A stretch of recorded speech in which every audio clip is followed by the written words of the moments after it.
జగిత్యాల పట్టణంలోని బిఎల్ఎన్ గార్డెన్లో రూరల్ మండల ఎంపీపీ మంగళారపు మహేష్, గోపాలరావుపేట, తిమ్మన్నపేట గ్రామ మాజీ సర్పంచ్లు రౌత్ రాజలింగ్, రౌత్ గంగాధర్, హుస్నాబాద్, మల్లారెడ్డిలతో పాటు 300 మంది బీఆర్ఎస్ నాయకులు జీవన్ రెడ్డి సమక్షంలో కాంగ్రెస్ పార్టీలో చేరారు. వీరికి ప్రభుత్వ whip Dharmapuri MLA Adluri Laxman Kumar, MLC Jeevan రెడ్డిలు పార్టీ కండువా కప్పి పార్టీలోకి ఆహ్వానించారు.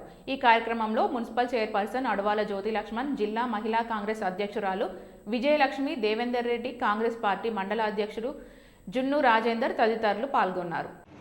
అలాగే బ్రిడ్జికి నిధులు ఇవ్వడం జరిగింది.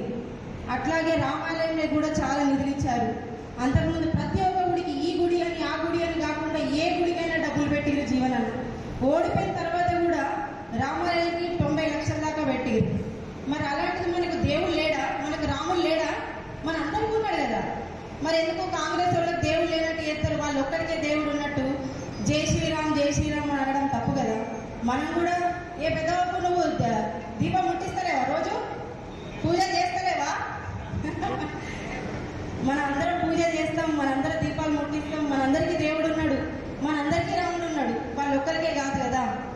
అందుకని మీరు అందరూ ఆలోచించేది ఏంటంటే, ఇప్పుడు ఎట్లా మనం చేసే మంచి పనుల్ని ఇవన్నీ వేసుకొని వాళ్ళు ఖచ్చితంగా వీళ్ళని ఏదో ఒకటి చేయాలి, అబ్బా వీళ్ళు ప్రజల్లోకి వెళ్ళిపోతున్నారు, వీళ్ళు ప్రజల్లోకి రావద్దు అనే ఒక ఆలోచనతోని వాళ్ళు ఇవన్నీ చేస్తున్నారు. ఈ సంవత్సర కాలంలో ఇంకా 1,70,000 ఉద్యోగాలు భర్తీ చేయబోతున్నారు.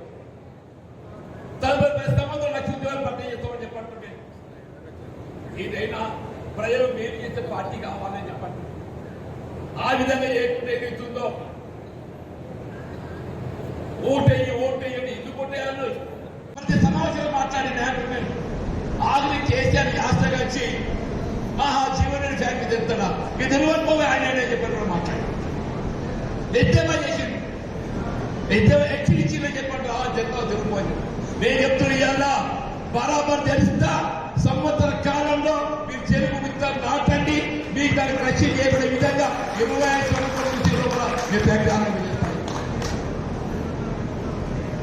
ఇది ఒక రైతు బిడ్డ నేను అంటున్నాను. మనందరం జాబితాలో అని చెప్పంటున్నా. ఇవాళ నేను సైన్య వ్యవసాయం చేస్తా, ఇవాళ నేను సైన్య వ్యవసాయం చేస్తా నేను అని చెప్పంటున్నాను. దయచేసి ఏదైతుందో మీరు ఇంత ఆత్మీయంగా రాజకీయాలు ఖచ్చితంగా చెప్పంటుంది. పోయిన ఎమ్మెల్యే ఓడిపోయినా సరే నాకు అదృష్టం లేదే, కానీ బాధ లేదు. ఎందుకు బాధ లేదు? రాష్ట్రంలో కాంగ్రెస్ ప్రభుత్వం అధికారానికి వచ్చింది కాబట్టి బాధ లేదు అని చెప్పండి. ఎమ్మెల్యే గెలిచినా కానీ రాష్ట్రంలో కాంగ్రెస్ ప్రభుత్వం అధికారం రాష్ట్రంలో ఉండి ఉన్నట్టయితే ఎమ్మెల్యే గెలిచి కూడా ఏదైతుందో ప్రయోజనం ఉండకపోతుందని చెప్పండి. ఎమ్మెల్యే గెలవకుండా రాష్ట్రంలో కాంగ్రెస్ ప్రభుత్వం అధికారానికి వచ్చింది కాబట్టి ఇక్కడ మా ఆడబిడ్డ అడవాల జ్యోతి చేయబడే విధంగా చట్టాన్ని మార్పు చేసిన చెప్పండి. వాళ్ళ సోదరుడు మంగళవారం మహేష్ ఏదైతుందో మండల పరిషత్ అధ్యక్షుడు ఎంపీ కాబడే విధంగా ఏదైతుందో నేను చట్టాన్ని మార్పు చేసిన చెప్పండి. రేపు రాబోయే ఎన్నికలకు అవకాశం వస్తుందా రాదా వేరించి అంత సంతోషమని చెప్పంటున్నా. నాకు 40 సంవత్సరాల సుదీర్ఘ ప్రజా జీవితంలో నాకు అండగా నుంచి ఏ పార్టీ అని కానీ నన్ను ఏదైతుందో ఆత్మీయం చూస్తుంది. ఈ ప్రాంతం ఏ పార్టీ అని కానీ చెప్పంటున్నా. రౌతు నాయకునే కానీ, జయబే కానీ, గంగాధర్ కానీ, ఎక్కడ ఏ పార్టీలు ఉన్నా కానీ నన్ను ఆత్మీయం చూడడం జరిగింది తప్ప ఈయన మా పార్టీ కానీ ఎక్కడ భావించలేదు. మా మహేష్ గారు చెప్పండి, నేను ఇప్పుడే చెప్పిండు. అది ఒక సోదరం బలహీన వల్ల చిన్నటువంటి వాడు సర్పంచ్ పోటీ చేసి తనకి ఎంత పోడుతుంది. నా అన్నంతో నేను నా అన్నంతో ఓడిన ధైర్యం ఉంది, ఇంకా ధైర్యం లేదు. నీకు తాగలేదు మొదటి తాగు కాబట్టి మంచి పెట్టిన ఎట్లా ధైర్యం ఉంటాక ప్రజా జీవితం ఏం సాగుతారు.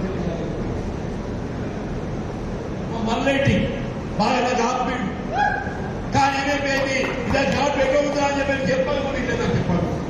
నిజమవుతామా నన్ను అప్పుడు ఘాట్ ఉండాడు. ఆ ఘాట్ ఉండడంతో ఏదైతుందో అధికార పార్టీ ఊళ్ళో అభివృద్ధి చేయాలంటే అధికార పార్టీ సాధ్యమైంది. ఆ భావంతో ఏదైతుందో అధికార పార్టీ భావించు 5 ఏళ్ళు ఉన్నదా ఏం చేసింది అధికార పార్టీ? నీ పార్టీకి ఏం సంకల్పం లేదు, నీ స్థానిక నాయకత్వం నేను చెప్పంటున్నా. ఇవాళ నేను చెప్తున్నా, నేను అధికారులు కాంగ్రెస్ పార్టీ మరి ఈ ప్రాంతం జగిత్యాల నియోజకవర్గం చెప్పంటున్నాను.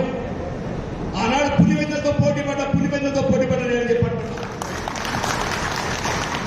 నీ ఇవాళ చెప్తున్నా, కొడంగల్తో పోటీ పడతా, కొడంగల్తో పోటీ పడతా చెప్పండి. నేను వాళ్ళు మీలో కాదు ఆయన ఆయన చెప్పి నేను ఉమ్మడి రాష్ట్ర ముఖ్యమంత్రి వైఎస్ రాజశేఖర్తో పోటీ పడి జైత్య నియోజకవర్గాన్ని ఏదైతుందో పులివెందుల తీరుగా నేను అప్పుడు చేస్తా చెప్పాను, చేసి ఇదే వేదిక చెప్తున్నా. నేను నాకు ఏ పని ఉన్నా లేకున్నా నాకు నా అర్థంతో చెప్పట్టు నేను జైత్య నియోజకవర్గం తెలంగాణ రాష్ట్రంలోనే ఒక ఆదర్శవంత నియోజకవర్గంగా కొడంగల్కు తీరుగా నేను అభివృద్ధి చేస్తాను. గాంధీ భవన్లో మీటింగ్ అయినా ఇంకా ఏ మీటింగ్ అయినా కూడా లక్ష్మణ్ కుమార్ అన్నారు, జీవన్ రెడ్డి గారు ప్రతినిధి గారు అంత గౌరవిస్తారు, అంత మర్యాద నాకు ఉంటుంది, అంత రెస్పెక్ట్ ఉంటుంది. మన ఏదైతే ఇన్ఛార్జ్ జనరల్ సెక్రటరీ గారు కూడా అన్నారు, చాలా ఇమాందార్ లీడరే జీవన్ రెడ్డి, బోత్ ఇమాందార్ లీడర్ అని చెప్పి మేడం మాట్లాడింది. అంటే నిజాయితీ గల లీడర్ అని చెప్పి మాట్లాడింది. అంతకంటే గౌరవం మనకి ఎందుకు, అంత గొప్ప గౌరవం వాళ్ళు ఇచ్చినారు ఏఐసిసి వాళ్ళు. మరి ఆ విధంగా రేపు దేశంలో కూడా మనం ఇక్కడ అధిష్టాన వర్గం నిర్ణయమైన వెంటనే మనం ఎవ్వరం కూడా ఏ గ్రామం నుంచి కానీ ఏ మండలం నుంచి కానీ ఎక్కడో అక్కడ కష్టపడి నిరంతరం ఈ యొక్క 2 నెలలు సుమారు మన మే ఎలక్షన్స్ వరకు నిద్రపోకుండా ఏ గ్రామంలో ఆ గ్రామం, ఏ మండలంలో ఏ మండలం మనం ఏ విధంగా యుద్ధ ప్రాతిపదికగా మనం పనమంత వర్క్ డిస్ట్రిబ్యూషన్ చేసుకొని పెద్ద ఎత్తున కాంగ్రెస్ పార్టీ జెండా ఎగురవేసే విధంగా పెద్దలు జీవన్ రెడ్డి గారి నాయకత్వంలో ఈ ప్రాంతం అంతా ముందుకు పోయే విధంగా మనందరం కష్టపడాలని చెప్పి జిల్లా కాంగ్రెస్ పార్టీ అధ్యక్షునిగా మనవి చేసుకుంటూ మా కార్యకర్తలందరూ మనవి చేసుకుంటున్నాం. 10 సంవత్సరాలకెళ్ళి మనం ఎంతో అవమానాల పాలైనాం. ఇవాళ మా కాంగ్రెస్ పార్టీ జెండా మోసిన కార్యకర్తలు మనవి చేస్తున్నా, ఏదో కొత్త వాళ్ళు అసౌకర్యపడాల్సిన అవసరం లేదు. పెద్దలు జీవన్ రెడ్డి గారికి అన్నీ తెలుసు. జిల్లా కాంగ్రెస్ అధ్యక్షుడిగా నేను కూడా సార్ పక్కన ఉన్న ఎవరు పనిచేస్తున్నారు, ఎవరు పనిచేయలేదు, ఎవరు టైం విషయం కూడా అన్నీ తెలుసు.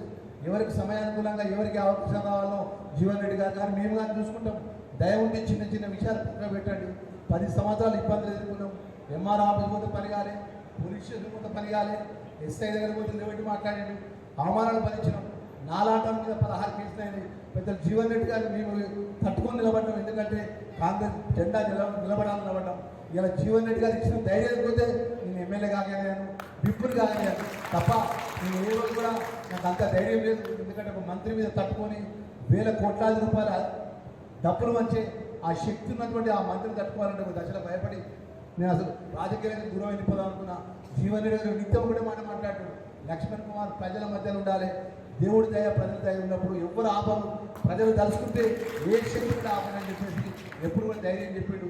మరి ఆ నాయకుడికి మనం అందరం కలిసినట్టుగా పనిచేసి ముందుకు తీసుకెళ్ళాలని కోరుకుంటూ ఒక్కసారి మరి ఇంత మంచి కార్యక్రమాల్లో కూడా మరి కష్టపడి ఈ కార్యక్రమం ఆర్గనైజ్ చేసిన ప్రతి ఒక్క కాంగ్రెస్ పార్టీ కార్యకర్తలకు నాయకులకు మనస్ఫూర్తిగా నేను అభినందనలు తెలియజేసుకుంటూ ఇలా నూతనంగా పార్టీలో చేరబడుతున్నటువంటి అందరూ కూడా పేరున మనస్ఫూర్తిగా స్వాగతం పలుకుతూ ధన్యవాదాలు తెలుస్తూ